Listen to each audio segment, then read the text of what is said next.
সমকালীন বাংলাদেশের প্রবন্ধ সাহিত্যে বেগম আক্তার কামাল একটি বিশিষ্ট স্থান অধিকার করে আছেন।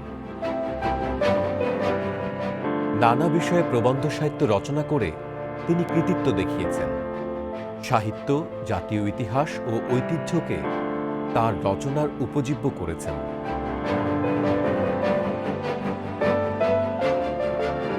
গবেষণা ক্ষেত্রে তাঁর অনুসন্ধিৎসা, সিদ্ধান্ত গ্রহণের যুক্তিনিষ্ঠতার মাধ্যমে তিনি বাংলা ভাষা, সাহিত্য ও সংস্কৃতিতে যে বলিষ্ঠ অবদান রেখেছেন তা প্রশংসনীয়।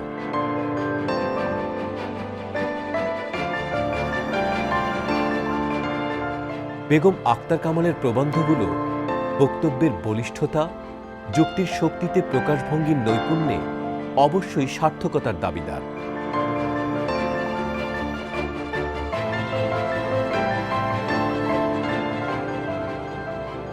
তাঁর পাণ্ডিত্য ও ভাষার দক্ষতা সহজেই পাঠকের দৃষ্টিগোচর হয়।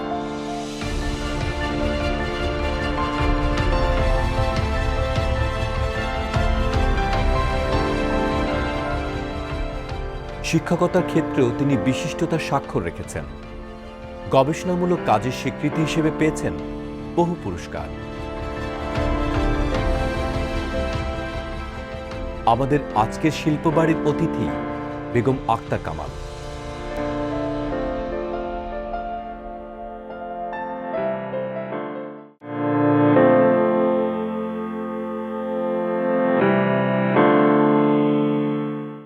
শুধু দর্শক, আপনাদের স্বাগত জানাচ্ছি শিল্পবাড়ি অনুষ্ঠান দেখবার জন্য। অনুষ্ঠান পরিবেশিত হচ্ছে দর্জিবাড়ির সৌজন্যে। আর আজকে আমাদের স্টুডিওতে উপস্থিত আছেন বেগম আক্তার কামাল, বিশিষ্ট প্রাবন্ধিক এবং ঢাকা বিশ্ববিদ্যালয়ের বাংলা বিভাগের অধ্যাপক।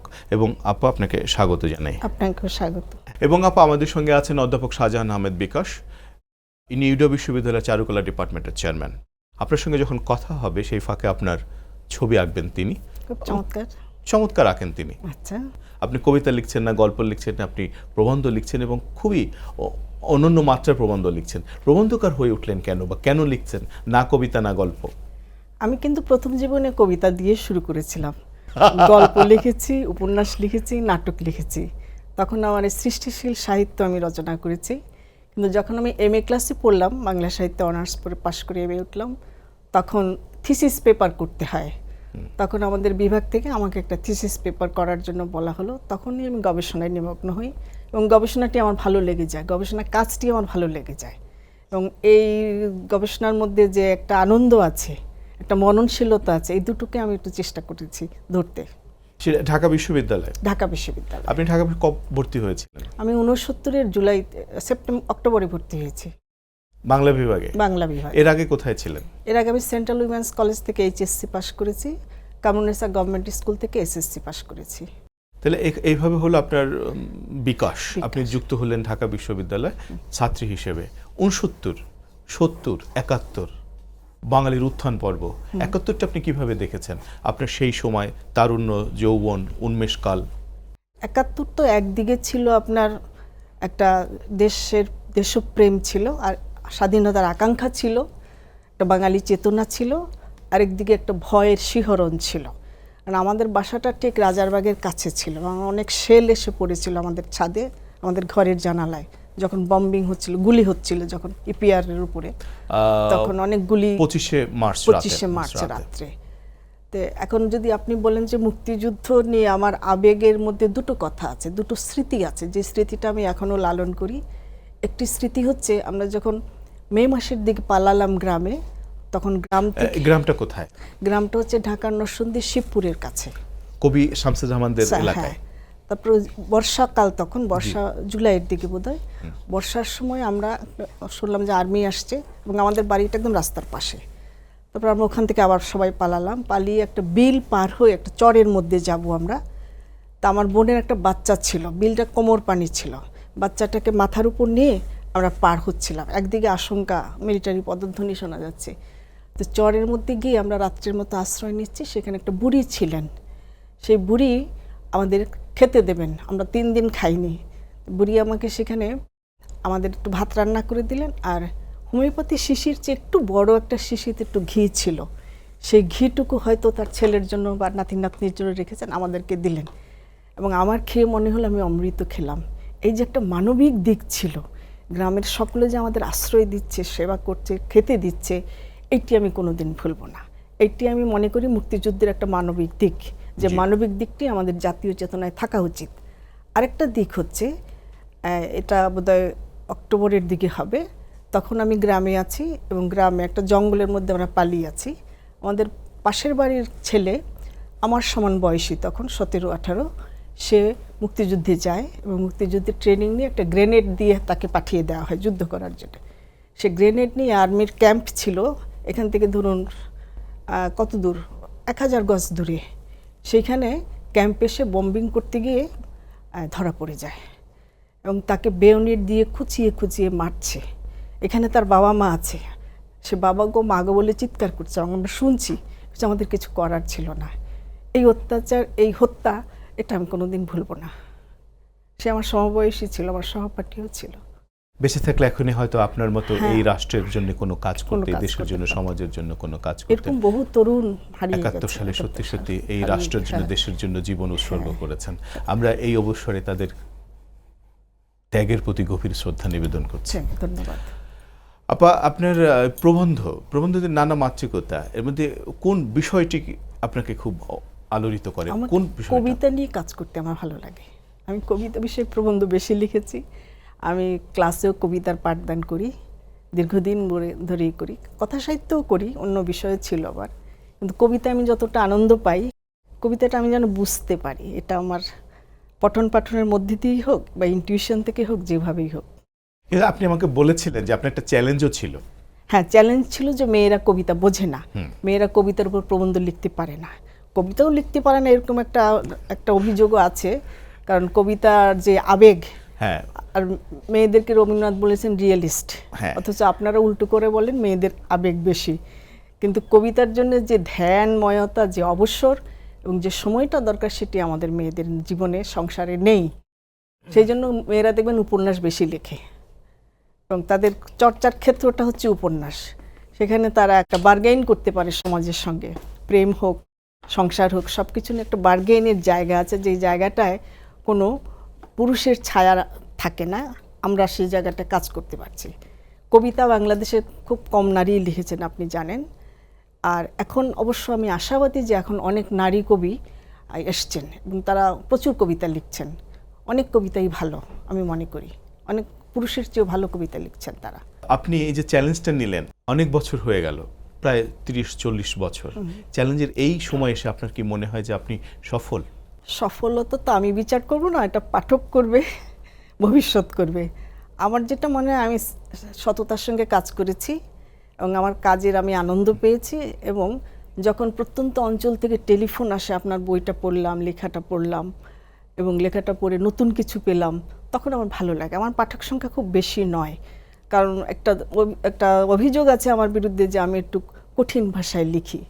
কিন্তু লিটারেচারের যে ভাষা, কবিতা আলোচনার যে টার্ম থাকে, ভাষা থাকে, সেটা আমি ব্যবহার করার চেষ্টা করি এবং প্রতিনিয়ত আমি এটাকে রূপান্তরের মধ্যে নিয়ে যেতে চাই, অতিক্রম করার চেষ্টা করি। নতুন নতুন যে থিওরিগুলি আসছে, সেই থিওরি কতটুকু গ্রহণ করা যায়, কতটুকু আমাদের জন্য প্রযোজ্য, সেগুলো আমি নেওয়ার চেষ্টা করি। আবার সেই থিওরিগুলো আমার দেশের যে পরিপ্রেক্ষিত তাতে যায় কিনা, সেটাও তো দেখতে হবে। আচ্ছা, এইটা একটা বড় বিষয় যে থিওরিগুলি, যেমন পোস্ট মডার্নিজম, উত্তর আধুনিকতা থিওরি, আমি সব নেব না, নিশ্চয়ই না। কিন্তু আমরা যেহেতু আধুনিক যুগকে অতিক্রম করতে পারিনি বা সেভাবে আধুনিক হইনি, কিন্তু আমরা তো একভাবে আধুনিক, ওয়েস্টার্ন কনসেপ্টে হয়তো আধুনিক না, কিন্তু আমাদের মতো আমরা আধুনিক। অবশ্যই আমরা আধুনিক, আমরা দেশ প্রতিষ্ঠা করেছি, স্বাধীনতা পেয়েছি, আমাদের আধুনিকতাটা অন্যরকম।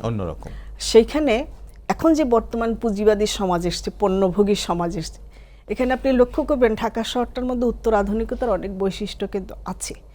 1 নম্বর বৈশিষ্ট্য, আপনি যদি রাস্তায় যান দেখবেন যে রিক্সা একদিকে চলছে, গাড়ি একদিকে চলছে, মিলেমিশে যাচ্ছে, একাকার হয়ে যাচ্ছে। এটা কি বিশৃঙ্খলা বলবো না, এটাকে আপনি বিকেন্দ্রিকতা বলতে পারেন, যেটা উত্তর আধুনিকরা চাচ্ছে, যে রিক্সা এই লেনে যাবে, যারা বড় কবি তারা এই লেনে যাবেন বড় গাড়ি করে, যারা ছোট কবি তারা, এই যে একটা ভাগ ছিল, ব্যক্তি স্বাতন্ত্র্যের ব্যাপার ছিল, সেটা কিন্তু ভেঙে দিচ্ছে উত্তর আধুনিকতা। তারা বলছে কোনো ব্যক্তি থাকবে না, সব একাকার। কাজে এই বিশৃঙ্খলাটা আপনি কিছুতেই কিন্তু কন্ট্রোল করতে পারবেন না আমাদের ঢাকা শহরে। তাই ঢাকা শহরের এই শহরের রাস্তাঘাটকে আমি কিন্তু মনে করি অনেকটা উত্তরাধুনিক রাস্তাঘাট। এটি কিন্তু একটা চমৎকার ফরম্যাটের প্রসঙ্গ আনলেন আপনি। তো এই হচ্ছে আমার কথা, যে উত্তরাধুনিকতার একটা জিনিস আমার বেশি পছন্দ, সেটা হলো উত্তরাধুনিকরা প্রাকৃতিকতার দিকে ফিরছে, যেটাকে বলেন আমাদের পল্লী গ্রামের, আমাদের তো কৃষিভিত্তিক সমাজ, সেই কৃষিভিত্তিক সমাজের ঐতিহ্য, সমাজের যে কাল্টগুলো আছে সেগুলোকে তারা ধরার চেষ্টা করছে। এই দিকটা আমাদের চর্চা করার, আধুনিকতার সঙ্গে মিশিয়ে চর্চা করছে তারা, এটা আমার ভালো লাগছে। এই যে বাংলাদেশ স্বাধীনতা পর যে বাংলাদেশ, স্বাধীন বাংলাদেশ, এই বাংলাদেশে তো অজস্র কবি। কোন কবিকে আপনি আমার কবিতার দিক নির্ণয়কারী কবি হিসেবে আপনি আখ্যায়িত করতে চান? একে আমি শামসুর রহমানকে বলতে পারি।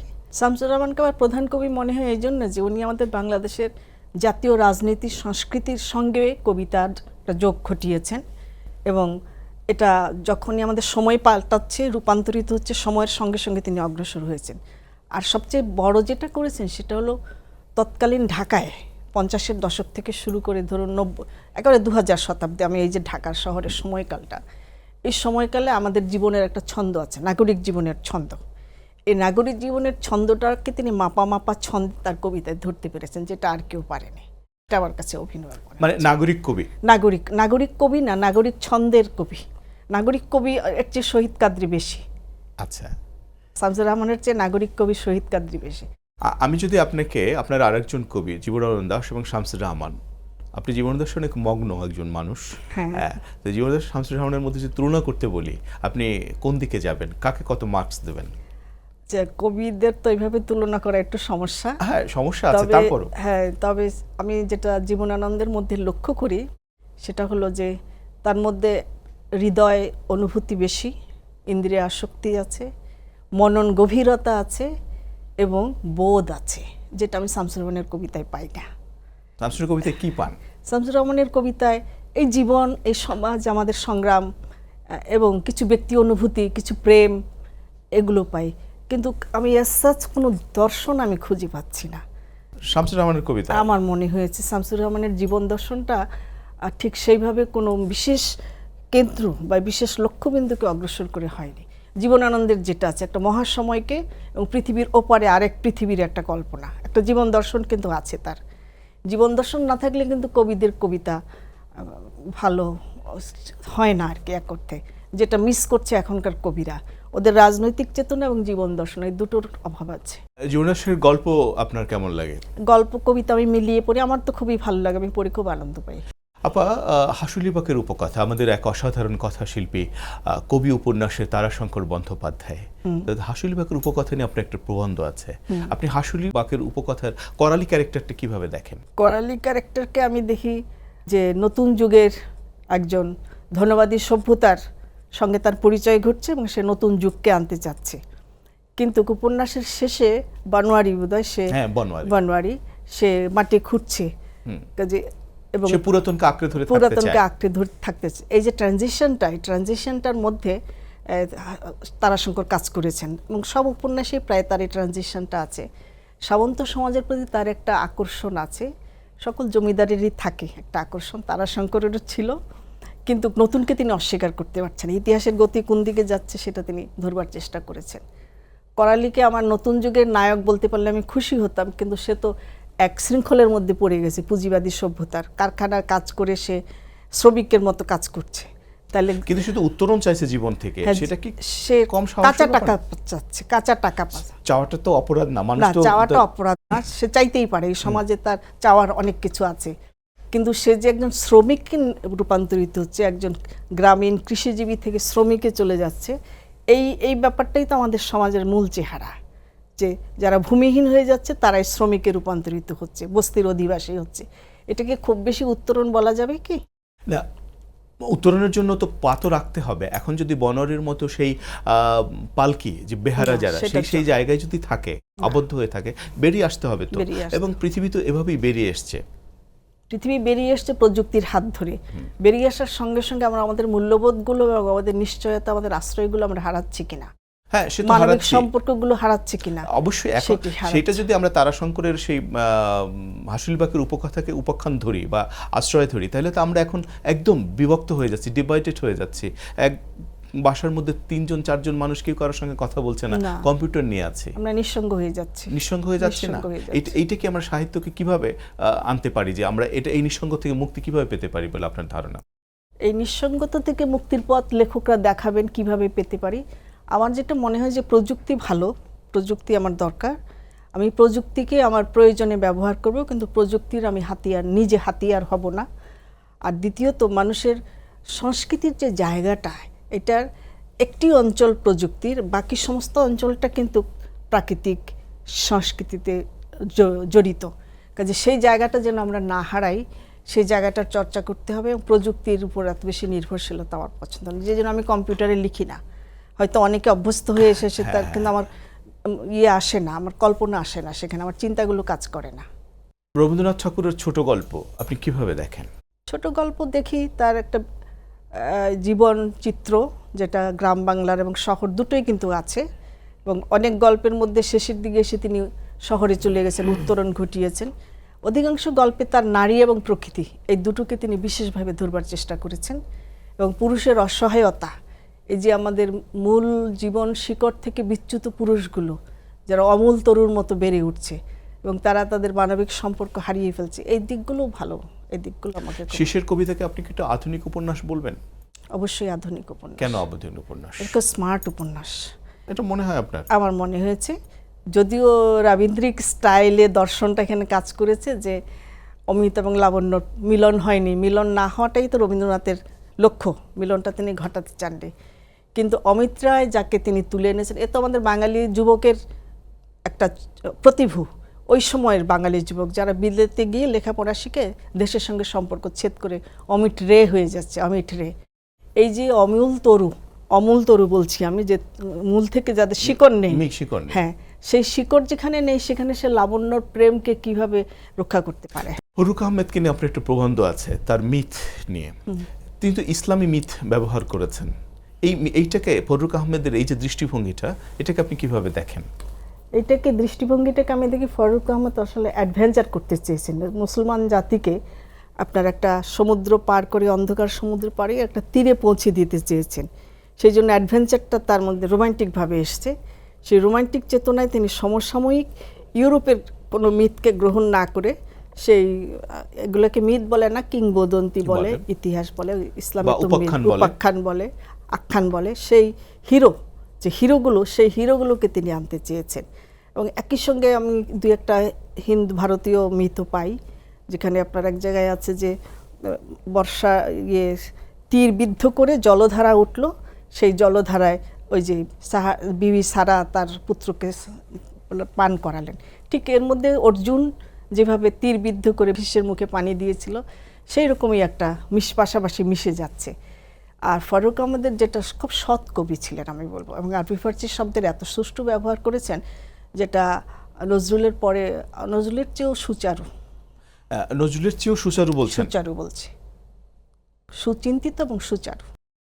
কিন্তু একটা কথা, সেটা হচ্ছে এই যে একজন কবি বা লেখক বা যিনি শিল্পী, তিনি তো সবসময় মাতৃভূমির প্রতি আনুগত্য প্রকাশ করেন।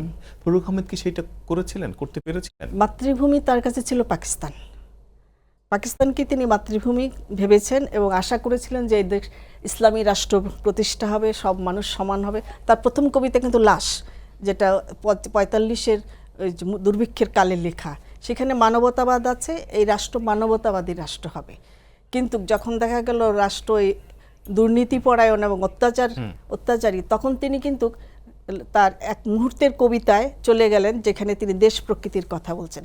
কারণ দেশ প্রকৃতির কথা বললে রাষ্ট্র খেপে না, ওগুলো তো নির্দ্বন্দ্ব। কিন্তু মানুষের লড়াইয়ের কথা বললে রাষ্ট্র তাকে অ্যারেস্ট করে। কিন্তু সেই অর্থে তার মধ্যে দেশপ্রেম আমি বলবো ওইভাবেই আছে। ঠিক বাংলাদেশের যে মুক্তিযুদ্ধের সঙ্গে সেটা যায়নি, কিন্তু আলাদাভাবে তার দেশপ্রেম মাটির প্রতি, মৃত্তিকার প্রতি, প্রকৃতির প্রতি ছিল, যেটাকে যদি আপনারা বলেন যে প্রকৃতি চেতনা একটা দেশপ্রেম। বিকাশ ভাই, কিরকম আছেন? আপনাকে কতটুকু ধরলেন, কতটুকু ভাবলেন? ওনার কথা শুনে যেটা মনে হচ্ছে, ওনার বাহ্যিক যে সৌন্দর্যটুকু আছে, আমার কাছে মনে হয়েছে তার চাইতে বেশি সৌন্দর্য ওনার ভিতরে আছে, যেটাকে আমি চেষ্টা করছি অনুভব করা এবং বের করে নিয়ে আসা, এবং সেটা আমার কাজের মধ্যে যদি আসে সেটাই চেষ্টা করছি। যদি এটা কিছুটা প্রকাশিত হয় তাহলে নিশ্চয়ই আমার ভালো লাগবে, ওনার ভালো লাগবে কিনা আমি জানি না। দেখি আমরা শেষ পর্যন্ত যাই। মানুষ তো নিজেকে দেখে না, অপরের আয়নায় দেখতে হয়। রাইট। কাজে আপনার মনের আয়নায় যে রূপ ফুটে উঠেছে সেটাই আমি।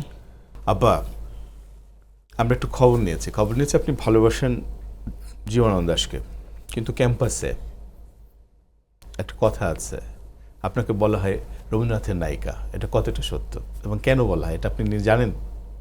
নায়িকা বলা হয় এটা জানি না।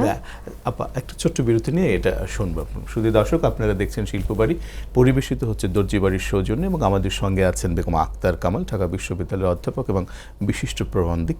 একটা ছোট্ট বিরতিতে যাচ্ছি, থাকুন আমাদের সঙ্গে।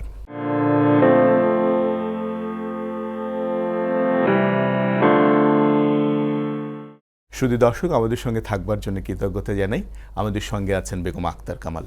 আবার কথা বলছিলাম, রবীন্দ্রনাথের নায়িকা বলা হয় আপনাকে ঢাকা বিশ্ববিদ্যালয়, আপনার ক্যাম্পাসে। এটা আমাকে অতীতে একজন বলতো, তিনি হচ্ছেন নরেন বিশ্বাস স্যার আমার। আচ্ছা। উনি একদিন আমি সাদা শাড়ি লাল পাড় পরে গিয়েছিলাম, উনি বলেন যে লাবণ্য, এটাই লাবণ্য। এরপরে আর কেউ আর ছেলে মেয়েরা বলে কিনা আমি জানি না, ওদের অত সাহস নেই আমার কাছে এসে বলে। হ্যাঁ, আপনি একটু গম্ভীর থাকেন সম্ভবত, আমি যেটুকু জানি। আমাকে আয়রন লেডি বলে। এখন আমি অনেক ইজি, এখন অনেক সহজ। আয়রন লেডিদের রোমান্টিকতা কিরকম হয়? আয়রন লেডিদের রোমান্টিকতা কেমন? আমি তো একটা রোমান্টিক মানুষ নিজেই।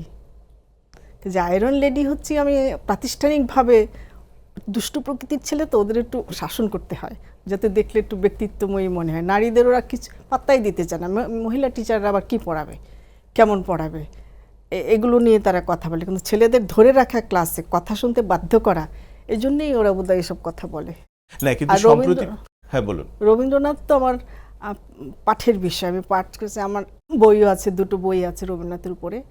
রবীন্দ্রনাথ আমি আগাগোড়া পড়েছি, আরও পড়বো। যতই পড়ি ততই আমার কাছে এটার বিস্ময়ের দুয়ার খুলে যায়। রবীন্দ্রনাথ বাংলা কবিতার প্রাণ পুরুষ, জীবনানন্দ হচ্ছেন হৃদয় পুরুষ।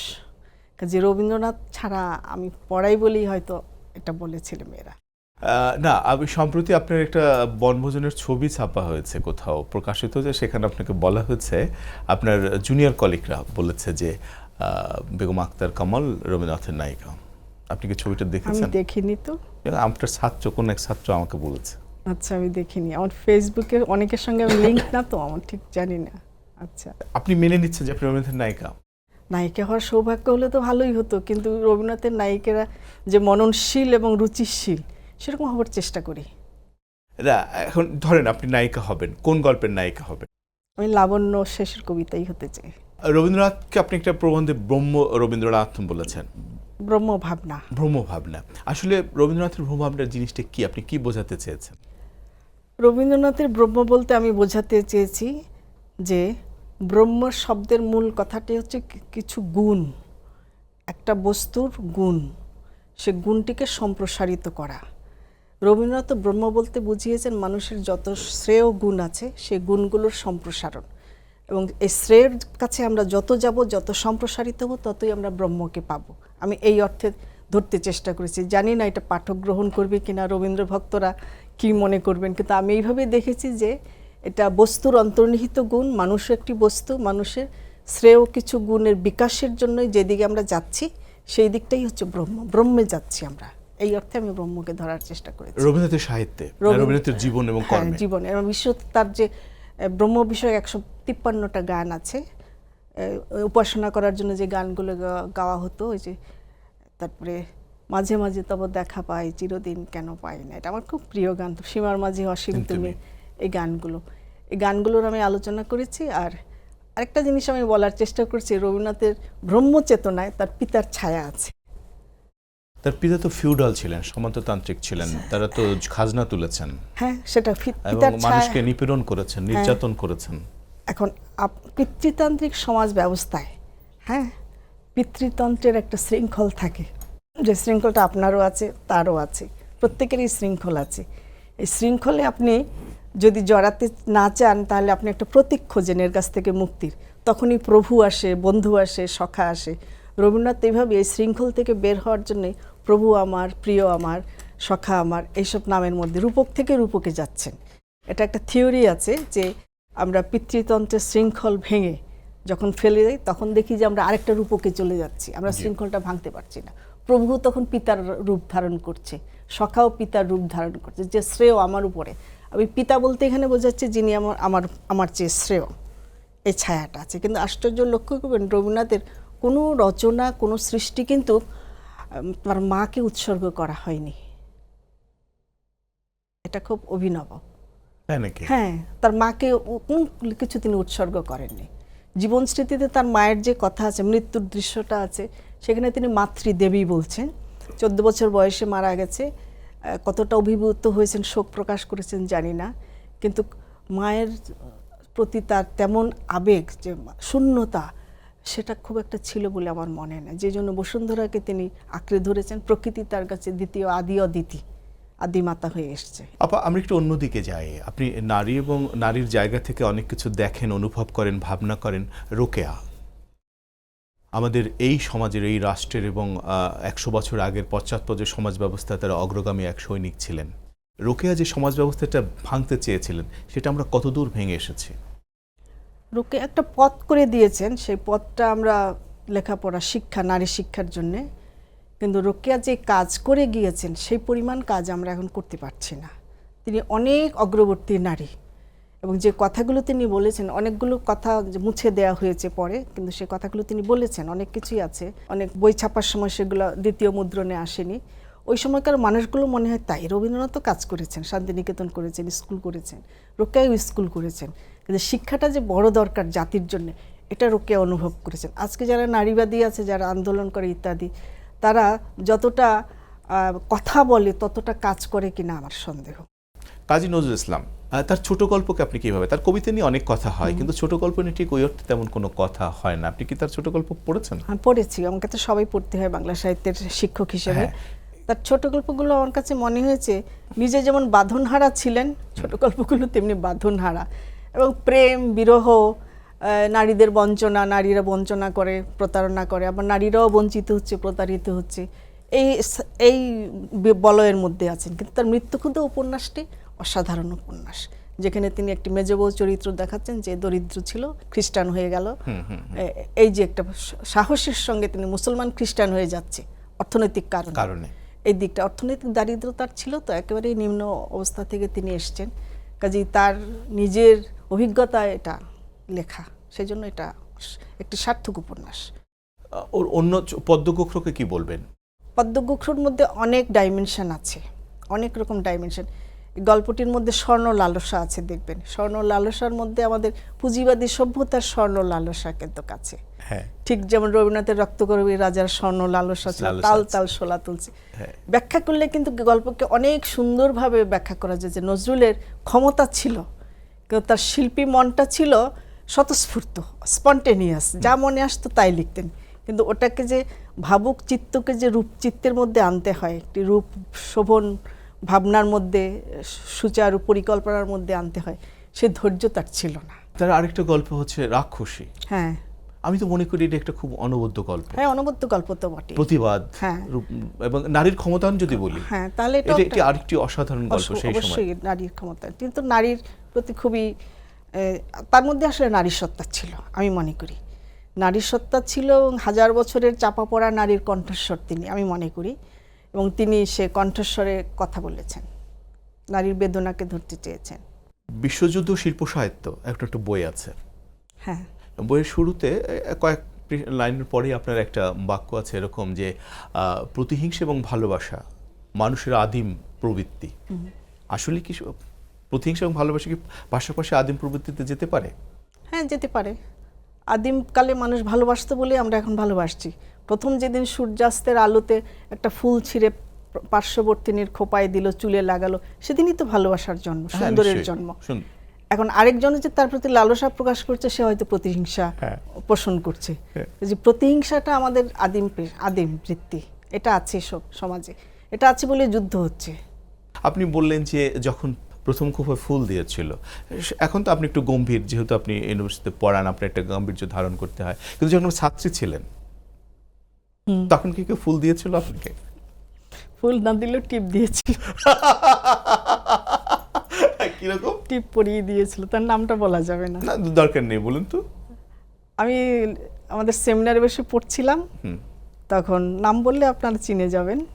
তখন সে একটা টিপ আমার কপালে দিয়ে দিল, দিয়ে বলল টিপ যখন পড়া, ও না আমি টিপ পরে গিয়েছিলাম, তখন সে টিপটা এসে মুছে দিল, গায়ে হাত দিল, কতটুকু স্পর্ধা। তারপরে বলল যে টিপ যখন পড়াতে পারবো না আমি মুছেই দিলাম। সেলিম আলদিন। না, সে তো খুব সাহসী মানুষ।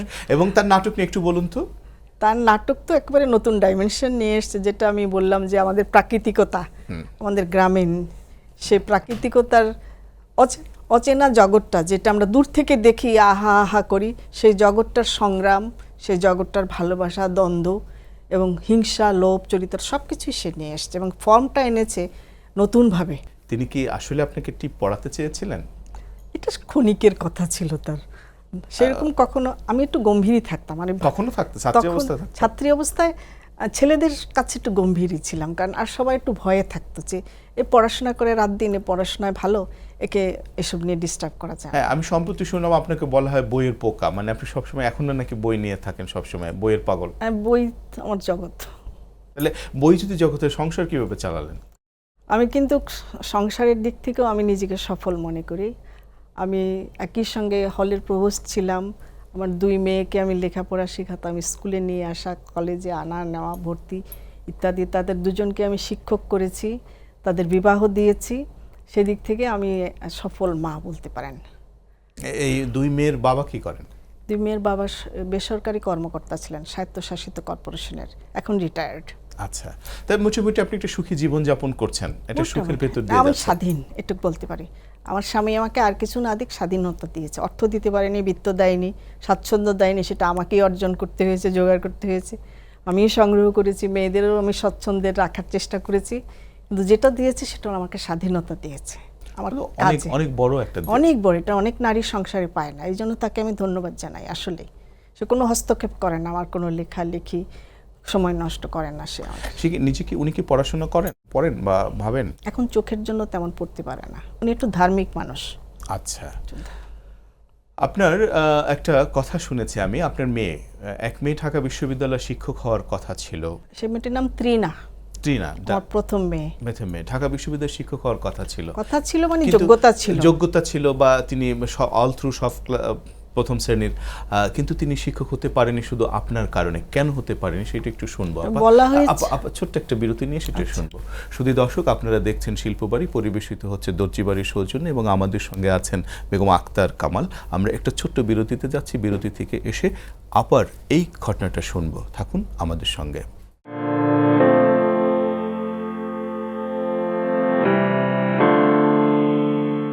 শুধু দর্শক, আমাদের সঙ্গে থাকবার জন্য কৃতজ্ঞতা জানাই। আমাদের সঙ্গে আছেন বেগম আক্তার কামাল। আপা, আপনার মেয়ের ত্রিনার চাকরি নিয়ে কথা, ঢাকা বিশ্ববিদ্যালয়ে একটা অভিযোগ ছিল এবং আপনি ছিলেন সেই অভিযোগের কেন্দ্রবিন্দু। কি ছিল সেই অভিযোগটি? অভিযোগটা ছিল যে ওর মা, মানে আমি আওয়ামী লীগ করি, নীল দল করি, আর তখন ছিল বিএনপির আমল, কাজে ওই বিভাগে তাকে নেওয়া হবে না, এটা একটা কারণ ছিল। এটা কোনো কারণ হতে পারে যোগ্যতা থাকার পরও? হয়েছে হয়তো। আরও একটা হয়েছে যে আমি নারী বলে হয়তো তারা ততটা দৃকপাত করেনি যে যা ইচ্ছে তাই করা যায়। তারপরে আমার মেয়ে একটু সাইকোলজিক্যালি অ্যাবনর্মাল হয়ে গেল, শাহজালালে জয়েন করলো। ওখানেও সে খুব সুস্থ পরিবেশ পাচ্ছিল না, ওখানেও তখনকার পরিবেশ খুব খারাপ ছিল, আপনি জানেন। হ্যাঁ হ্যাঁ, রাজনীতি খুব খারাপ ছিল। ওই বিভাগটাই আপনার একটুখানি অন্যরকম। সে ও কিভাবে ভর্তি হয়েছে, মানে পড়াতো কিভাবে, পাশ করেছে কোন ডিপার্টমেন্ট থেকে? নৃতত্ত্ব বিভাগ, অ্যানথ্রোপোলজিতে। চমৎকার স্যার। ও কিন্তু অ্যাডমিশন টেস্টে ফার্স্ট হয়েছিল। আচ্ছা। তারপরে অনার্সে ফার্স্ট ক্লাস, মাস্টার্সে ফার্স্ট ক্লাস। তো ওখানে দেওয়ার পরে ওখানে অ্যাডজাস্ট করতে পারে। তারপরে বিয়ে দিলাম, আমি বাধ্য হয়ে গেলাম বিয়ে দিতে। তার পেছনে এমনভাবে মানুষ ডিস্টার্ব করছিল, আমি ছিলাম দূরে, আমি বিয়ে দিলাম। এখন অস্ট্রেলিয়া সিডনিতে আছে সে। কি করছে এখন? সে একটা প্রফেশনাল ডিগ্রি নিচ্ছে জব করার জন্য। আপনি যখন ছাত্রদের পড়ান, একটা প্রস্তুতি নিয়ে এসে পড়ান, একজন শিক্ষকের জায়গা থেকে আপনি এইটা নিশ্চয়ই অনুধাবন করেন যে আমি যেটা বলবো, আমি যেটা ডেলিভারি দিচ্ছি, এটা যেন আমার ছাত্ররা অনুধাবন করতে পারে। কতটা পারে? ছাত্ররা মুগ্ধ হয়ে শোনে, পিনপতন নীরবতা থাকে ক্লাসে, অনেক ক্লাসে এটা থাকে না, অনেকের ক্লাসে শোনে এবং তারা বলে যে নতুন কিছু পায়। আমি তো পড়ানোর মধ্যে অন্য কথা বলি, বাইরের কথা বলি, আমি অন্য সব কথাও বলি, আরও তুলনা দেই, অন্য গ্রন্থের কথা বলি, জীবনের কথা বলি, বর্তমানের কথা বলি, এবং মাঝে মাঝে এটা না বললে ওরা বোর হয়ে যায়। হ্যাঁ, খুবই স্বাভাবিক। আর কবিতা পড়াই তো বোর হয়ে যায়, সেই জন্য পুরো ক্লাসটাই শোনে ওরা। কিন্তু একটা কথা আমি শুনেছি যে আমি যখন ক্লাসের বাইরে চলে যাই তখন ওরা একটু বিভ্রান্ত হয় যে ম্যাডাম তো বইয়ের কথা পড়ালো না, বইয়ের বাইরে পড়ালেন। আমি বলছি দেখো, বইয়ে যা আছে তোমরা পড়ে নাও, আমি যে কথাগুলো বলবো সে কথাগুলো বইতে নেই, সেটা আমি বলে যাব। শওকত ওসমান, তিনি ঢাকা কলেজের অধ্যাপক ছিলেন এবং তিনি কখনো বই পড়াতেন না, তিনি পড়াতেন এবং ছাত্রদের নাকি আপনি করে বলতেন এবং স্যার বলে সম্বোধন করতেন। তখন অনেকে তার বিরুদ্ধে ছিলেন, কিন্তু সেই সময়ের যে প্রিন্সিপাল ছিলেন জালালউদ্দিন আহমেদ, তার কাছে অভিযোগ করেছিল যে শওকত ওসমান আমাদের ক্লাসের বই পড়ান না। তো বলছে শওকত ওসমান আছেন, এটাই হচ্ছে গর্ব অহংকার, তার পড়াতে হবে, এটা কোনো বড় ব্যাপার না। এই যে ব্যাপারগুলি, এবং ছাত্ররা বুঝতে পারে না যে বইটাই গুরুত্বপূর্ণ বিষয় নয়, বইকে কেন্দ্র করে যে জগৎ, যে জীবন, সেটা অনেক বড়, এইটা ছাত্ররা বুঝতে পারে না কেন? বইকে অবলম্বন করি আমি পড়াই, কিন্তু তার মাঝে অন্য জগৎটা নিয়ে আসি, নিশ্চয়ই বিস্তৃত জগৎটা। কারণ বিশ্ববিদ্যালয় মানে হচ্ছে আপনাকে বিস্তৃত জ্ঞান দিতে হবে। এখন মূল সমস্যাটা হচ্ছে কিছুদিন আগেও ছাত্ররা খুব পড়াশোনা করতো, এখন সেমিস্টার সিস্টেম হওয়াতে 4 মাসে কোর্স হয়ে যাচ্ছে, ওদের এত বড় সিলেবাস পড়তে হয়। ওরা পড়বে না পরীক্ষা দেবে, না বাড়ি গিয়ে হলে গিয়ে রাত 12টা পর্যন্ত রাস্তায় বসে থাকবে, কারণ পড়তে পারছে না। ওদের অনেক অসুবিধা আছে। এর মধ্যেও যে ওরা পাশ করে বেরোচ্ছে এবং বিসিএসে কম্পিট করছে, বাংলা বিভাগ থেকে বিসিএসে কিন্তু সবসময় ভালো রেজাল্ট করে, প্রথম টপ থাকে ওরা, এবং ফরেন সার্ভিসে যায়, এডুকেশনে যায়, অ্যাডমিনে যায়। এখন অনেক বিখ্যাত ব্যক্তি যে সচিবরা আছেন এরা সব আমার ছাত্রছাত্রী, ওরা তারপরে আক্তারি মমতাজ, এরা সব সাদেক, সব আমাদের ছাত্রছাত্রী। কেমন লাগে যখন আপনার ছাত্ররা নানা জায়গায় ছড়িয়ে পড়েছে? গর্ব অনুভব করি। এরা কি আপনার সঙ্গে দেখা হলে কতটা অনুপ্রাণিত বোধ করে ওরা? খুবই আগের মতো শ্রদ্ধা করে, এটি আমার সবচেয়ে ভালো লাগে যে সচিব হয়ে যে সচিবের যে একটা আমলাতান্ত্রিক মনোভাব আছে সেটা প্রদর্শন করে না, আর সবাই সবার জায়গায় সৎ আছে, এটাই আমার ভালো লাগে। আমি এটা শিখিয়েছি ওদের, যেখানেই থাকো জীবনের, ব্যাংকের চাকরি করো, ফ্যামিলি প্ল্যানিংয়ে, তুমি যেন সৎ থাকতে পারো, তোমার মনের, যেটাকে আমরা মনের মন্দির বা মসজিদ বলি, সেটা যেন পরিচ্ছন্ন থাকে, ধুলাবালি আসবে পরিষ্কার রাখবে। আপনি যে অভিসন্দর্ভ রচনা করেছেন বা পিএইচডি ডিগ্রি নিয়েছেন বিষ্ণুদের কবিতার উপর, পঞ্চকবির একজন অন্যতম শ্রেষ্ঠ কবি, তার কবিতা তো একটু কাঠিন্যে পরিপূর্ণ এবং বুঝতে একটু সমস্যা হয়, দুর্বোধ্য। এই কবিতার অভিঘাত কি এবং কিভাবে আপনি এর মধ্যে প্রবেশ করলেন এবং অভিসন্দর্ভ রচনা কেমন করে করতে পারলেন? অভিসন্দর্ভ রচনা, আমার তো অভিজ্ঞতা ছিল মাস্টার্সে, আমি অভিসন্দর্ভ করেছি এবং আমার যে প্রচুর পঠন পাঠন আছে। আর বিষ্ণুদের কবিতায় যেটা সবচেয়ে সমস্যা সেটা হলো যে এই কবিতা পড়তে হলে আপনাকে প্রচুর জ্ঞান, বিজ্ঞান, ধর্ম চেতনা, ইতিহাস চেতনা এবং ওয়ার্ল্ড ক্লাসিক লিটারেচারের সঙ্গে, মিথের সঙ্গে পরিচয় থাকতে হবে। তা আমি সেই মিথগুলো পড়েছি, খুব হিস্ট্রিগুলো পড়েছি এবং সেইভাবে আমি তার গভীরে প্রবেশ করে আমি বইটা লিখেছি আর কি। আপনার গাইড কে ছিলেন? Moniruzzaman sir, doctor Mohammad Moniruzzaman. তার একটা অসাধারণ গান আছে আব্বা, হ্যাঁ, তুমি কি দেখেছো কবু জীবনের পরাজয়, আমার খুব প্রিয় গান। তো খুব সুন্দর গান লিখতেন। তিনি কেমন মানুষ ছিলেন?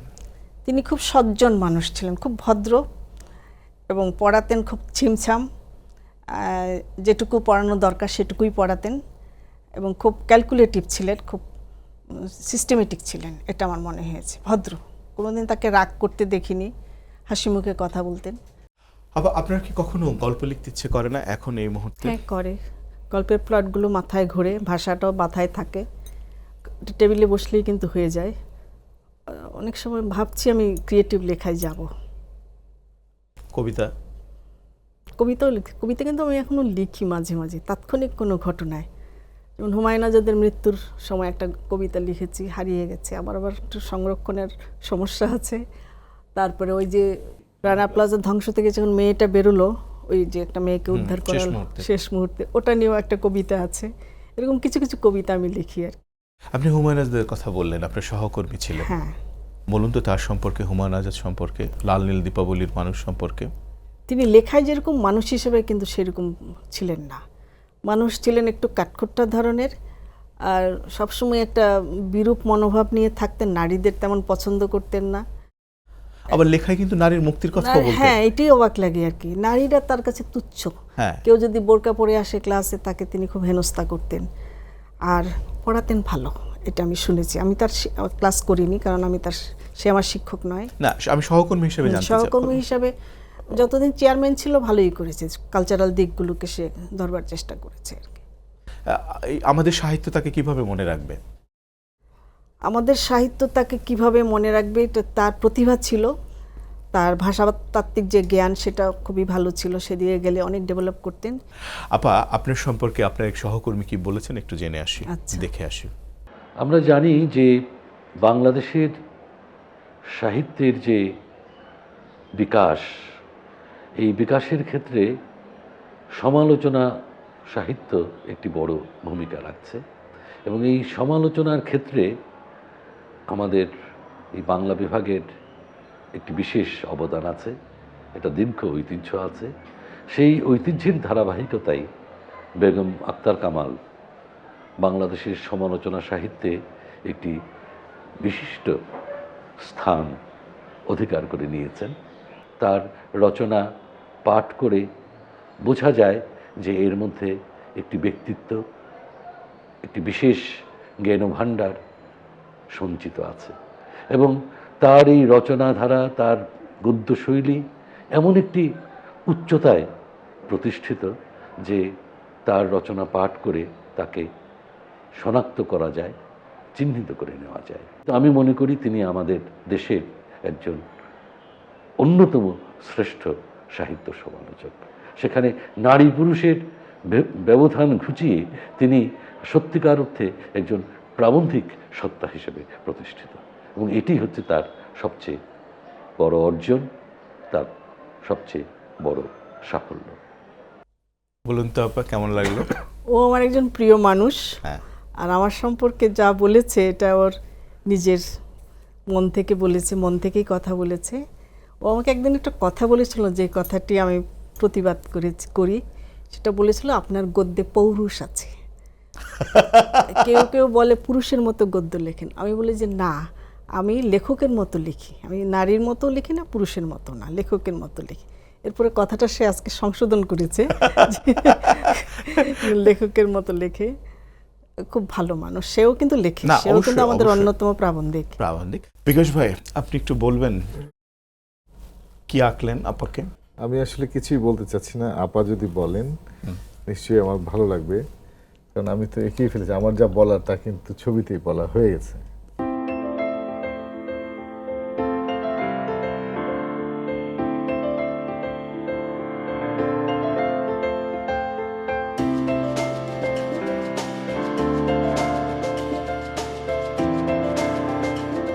আপা, ছবিটা কেমন হয়েছে বলুন তো? আপনাকে আপনি দেখতে পাচ্ছেন, চিনতে পাচ্ছেন? চিনতে পারছি, টিপটা চমৎকার এসছে, খুব ভালো লেগেছে। ধন্যবাদ আপনাকে, আপনাকেও আমার ধন্যবাদ। জীবনের প্রথম পোর্ট্রেট। তা আমাদের এই উদ্যোগটা, ওই অভিনব একটা উদ্যোগ আপনার কেমন লাগলো এটা আপা? খুবই অন্যরকম এবং খুবই ভালো লাগছে, আমার খুবই ভালো লাগছে। কথা বলার মুহূর্তে একজনের ছবি আঁকা, হ্যাঁ। সে কথা বলার মুহূর্তটা এখানে ধরা আছে। আপা, আত্মজীবনী শুরু করবেন কবে? আত্মজীবনী শুরু করব আমি রিটায়ারমেন্টের পরে। রিটায়ারমেন্ট খুব কাছে? আর হ্যাঁ, কাছে, 18-তে। 2018-তে। এই যে দীর্ঘ জীবন পালন করলেন, পার হয়ে এলেন, পড়ালেন, কেমন এই জীবনটা কিভাবে উপভোগ করছেন? আমি খুব ভালোভাবেই উপভোগ করেছি। আমি খুব মনে করি যে আমি একটা ভালো জীবন পেয়েছি। আমরা কি খুব শীঘ্র আপনার কোনো গল্প পাচ্ছি? শীঘ্রই পাচ্ছেন কিনা বলতে পারি না, এখন আমার হাতে অনেকগুলো কাজ আছে, কাজগুলো শেষ করি, তারপরে দেখা যাবে। মানে কি ধরনের কাজ? সবই প্রবন্ধ? প্রবন্ধ বই আছে, কিছু সম্পাদনার কাজ আছে। মীর মোশাররফ হোসেন সম্পাদনা করছি আমি, শ্রেষ্ঠ মীর মোশাররফ হোসেন সম্পাদনা। কোত্থেকে বেরোবে? এটা কথা প্রকাশ বের করবে। আচ্ছা আচ্ছা, মীর মোশাররফের কথা প্রকাশ। আপা, আপনার যে দীর্ঘ জীবন, যে দীর্ঘ যাত্রা, তাতে একটা ছোট্ট অনুষ্ঠানে আমরা কতটুকুই বা ধারণ করতে পারি? তবু আপনি অনেক জান না, আমি যতটুকু জানি যে টেলিভিশনের পর্দায় সম্ভবত এরকমই অনুষ্ঠানে আপনি প্রথম এলেন, এবং আমার খুব ভালো লাগছে যে আমি খুব সামান্য মানুষ, ক্ষুদ্র মানুষ, আমাদের আহ্বানে সাড়া দিয়ে আপনি এসছেন, অনেক কথা বললেন। হয়তো অনেক কথা বলতেই পারলাম না, অনেক জিজ্ঞাসা আপনার সঙ্গে হলো না। তো অদূর ভবিষ্যতে কোনো একদিন আবার আমরা বসবো, আমরা আবার কথা বলবো, আবার আড্ডায় মেতে উঠবো। আপনাকে অনেক ধন্যবাদ। আপনাকেও ধন্যবাদ, আমার এসে খুব ভালো লাগলো। শিল্পীকে আরো বেশি করে ধন্যবাদ, কৃতজ্ঞতা।